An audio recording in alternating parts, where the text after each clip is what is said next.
하지만 다른 사람들의 고통을 존중하려는 우리의 노력에도 불구하고 전혀 무의미해 보이는 고통을 만날 때가 있다. 그럴 때는 눈물을 먹는 일도 부질없어 보인다.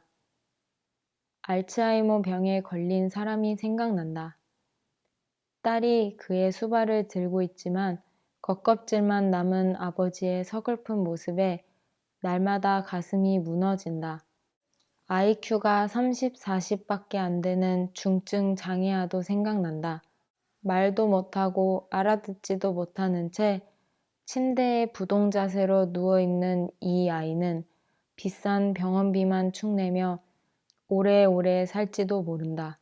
그런 노인과 그런 아이의 의미는 어디 있는가?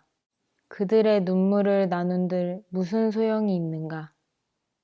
나는 한 동독 출신 의사의 도움으로 그 질문에 답을 얻었다. 전 공산당 정부에게 활동을 제약받던 동독교회는 가장 값어치 없는 사회 구성원들을 오랜 세월 동안 보살펴왔다. 이들의 삶이 과연 무슨 소용인가? 이들의 인생에 의미가 있는가? 중증 정신장애아들에게 헌신한 소아과 의사 위르겐 트로기시 박사의 의문이었다. 오랫동안 트로기시 박사는 이 질문에 답할 수 없었다. 의사의 본분은 계속 다했지만 답은 없었다. 그러던 차에 그는 센터의 신임 조수들을 훈련시키는 입문 과정을 맡게 되었다. 1년의 훈련 과정을 마치면서 그는 젊은 조수들에게 설문조사를 실시했다. 그 중에 이런 질문이 있었다. 그동안 전적으로 장애인들과 함께 지내면서 당신의 삶에 나타난 변화는 무엇인가? 다음은 그들의 답 중에서 일부다. 난생 처음 내가 아주 중요한 일을 하고 있다는 기분이 든다.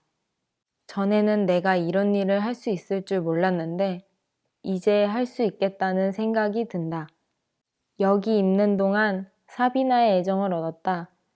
이번 기회에 장애인과 함께 지내다 보니 더 이상 그녀가 전혀 장애인으로 생각되지 않는다. 인간의 고통에 더 공감하게 되었고 돕고 싶은 마음이 생긴다. 인생에 정말 중요한 것이 무엇인지 묻는 계기가 되었다. 일에 새로운 의미와 목적을 얻었다. 이제 내가 꼭 필요한 존재로 느껴진다. 인내를 배웠고 아주 조금만 진척의 기미가 보여도 감사하게 되었다. 장애인들을 보면서 나 자신을 발견했다. 좀 더 너그러워졌다. 나 자신의 작은 문제들이 더 이상 별로 중요해 보이지 않는다. 나 자신을 모든 부족한 모습 그대로 받아들일 줄 알게 되었고 무엇보다 삶의 작은 즐거움들에 감사할 줄 알게 되었다. 특히 미움이나 폭력보다 사랑이 이룰 수 있는 게 더 많다는 것을 가르쳐 주신 하나님께 감사드린다.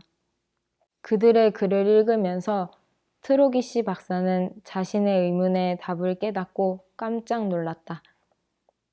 그 아이들의 고통의 의미는 다른 사람들, 그 조수들의 삶 속에 실현되고 있었다. 어떤 세련된 교육 제도도 가르쳐주지 못하는 교훈들을 그들은 배우고 있었다. 청소년들과 대학생들이 그런 값진 교훈을 어디서 또 배울 수 있겠는가? 트로기시 박사는 교회가 사명을 다할 때 생기는 부산물들 중 흔히 간과되는 것 하나를 짚어냈다. 우리는 사역의 대상들에게 집중하는 경향이 있다. 영혼들을 그리스도께 인도하고 부부관계를 살려내고 가난한 사람들에게 숙식을 제공하고 집 밖으로 나오지 못하는 노인들을 방문하고 10대 아이들에게 도전을 준다. 하지만 신약 성경을 읽노라면 예수님은 사역하는 자들 본인이 받는 영향에도 똑같이 관심을 두신 것 같다. 72인의 제자들이 돌아와 그들이 거둔 굉장한 결과를 신이 나서 보고하자 예수님은 잠시 함께 기뻐하신 뒤에 이렇게 말씀하셨다. 그러나 귀신들이 너희에게 항복하는 것으로 기뻐하지 말고 너희 이름이 하늘에 기록된 것으로 기뻐하라. 분명히 예수님께는 그들이 밖에서 하고 온 일 못지않게 제자들 속에 벌어지고 있는 일도 중요했다. 눈물을 먹으면 눈물을 흘리는 본인 못지않게 그 눈물을 자발적으로 떠맡는 사람에게도 도움이 된다. 나는 성격이 내성적이라서 남을 돕는 자원봉사를 하려면 대개 자신을 억지로 떠밀어야 한다. 추수감사절 저녁 식사를 준비하기 위해 보호시설에 가거나 병원을 방문하려면 바짝 용기를 내야 한다. 그러나 일단 하고 나면 예외 없이 항상 나에게도 도움이 된다. 돌아올 때는 거기서 만난 사람들 때문에 마음이 풍요로워지고 그들의 이야기에 감동하고 인간의 회복력에 놀라움을 금치 못한다. 조금이나마 힘 닿는 대로 다른 사람들을 섬겨야겠다는 새로운 헌신과 새로운 감사를 품고서 내 다분히 고독한 직업으로 돌아온다. 눈물을 나누면 건강에 좋다는 것을 나는 직접 경험하고 있다. 약할 때 강한 우리. 고통과 곤란을 겪기 싫다는 이유로 교회가 사역을 피하면 역설적이게도 교회 스스로가 고통에 빠진다. 교회의 성장이 막혀 성숙해지지 못한다. 예수님은 마지막 식사 자리에서 우리에게 교회 일의 모델을 보여주셨다. 제자들이 계속 더 기관을 구성하고 있는 동안 예수님은 말없이 수건과 대야에 물을 들고 그들의 발을 씻기기 시작하셨다. 그리고 내가 너희에게 행한 것 같이 너희도 행하게 하려 하여 본을 보였노라고 말씀하셨다. 이 섬김의 정신을 나는 하나님의 뜻을 행하는 교회의 단연 으뜸가는 특성으로 인식하게 되었다. 건물, 시설, 똑똑한 사업가들로 이루어진 위원회 등은 모두 교회를 원활하게 돌아가게 하는 힘이지만 근본적인 문제는 그것이 무엇을 위한 것인가 하는 것이다. 내가 찾는 교회는 고통에 대한 과민성을 길러주는 교회다. 사람들이 노숙자를 외면하고 고개를 흔들며 제 갈 길을 갈 때 종들은 아니 우리는 이 고통을 외면할 수 없다고 말한다. 노숙자들도 하나님의 형상을 지니고 있다. 우리는 예수님을 섬기듯이 그들을 섬겨야 한다. 예수님이라도 그들을 섬기실 것이다. 예수님의 사역 방식을 돌아보면서 바울은 너희 안에 이 마음을 품으라.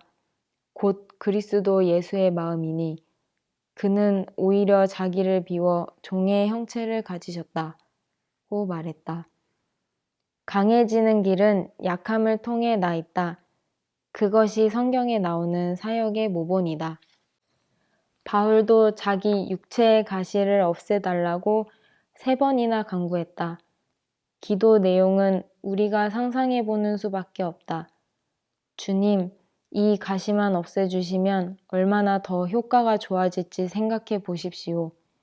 이게 제 사역을 방해하고 있습니다. 주님의 일을 가로막고 있습니다.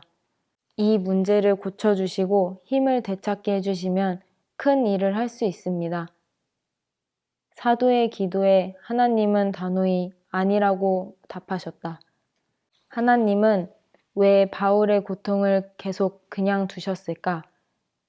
자신을 너무 자만하지 않게 하기 위함이라고 사도 자신이 이유를 솔직히 말한다. 하나님은 그에게 내 능력이 약한 데서 온전하여짐이라고 하셨고 바울은 그 말씀에 이렇게 반응할 수 있었다. 그러므로 도리어 크게 기뻐함으로 나의 여러 약한 것들에 대하여 자랑하리니 이는 그리스도의 능력이 내게 머물게 하려 함이라. 그러므로 내가 그리스도를 위하여 약한 것들과 능욕과 궁핍과 박해와 공고를 기뻐하노니 이는 내가 약한 그때의 강함이라. 사람은 죽을 고생을 해야만 자신의 망가진 모습을 직시하게 된다는 가슴 아픈 사연을 나는 12단계 모임에서 많이 들었다. 그들은 그것을 대개 갈 때까지 갔다고 표현한다. 알코올 중독자들은 극한 고통의 과정에서 끝장을 보아야만 비로소 자신이 강한 게 아니라 약하며, 따라서 외부에서 오는 힘의 원천인 초월적 능력을 평생 의존해야 함을 인정할 수 있다고 한다. 그리고 이런 교훈을 더 쉽게 배우는 길은 바로 교회의 어느 사역 부서에서 봉사하는 것이다. 내 아내는 날마다 가구도 제대로 갖추어지지 않은 사무실에 가서 좀처럼 감사할 줄 모르는 사람들 틈에서 지냈다. 보수도 자기가 직접 모금해야 했는데 그 절차 때문에 아내는 선교사 자녀로서 느꼈던 수치를 다시 맛보았다. 그렇지만 나는 아내가 다른 사람들의 고통에 기꺼이 자신을 노출한 것이 결국 그들 못지않게 아내도 큰 양분이 되었다고 진심으로 말할 수 있다. 남편의 입장이지만 최대한 객관적으로 보건대 지금의 아내는 더 강하고 더 아름다운 사람이다. 사실 세상 기준으로 본다면 아내가 이를 통해 받은 보상은 별로 없다. 보상은 아내의 내면에 이루어졌다.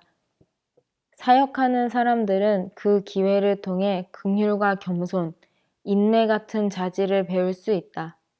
포춘지 선정 500대 기업 대다수가 아예 의제로 삼지도 않는 내용이지만 우리는 하나님이 주시는 이런 보상을 감히 가볍게 여기지 않는다. 그것은 하나님께 소중한 것이며 다른 직업으로 아무리 돈과 명예를 쌓아 올려도 이 보상만큼 값지지는 않을 것이다. 예수님이 복음서에서 가장 자주 반복하신 선언은 우리가 목숨을 잃음으로써 얻는다는 것이다.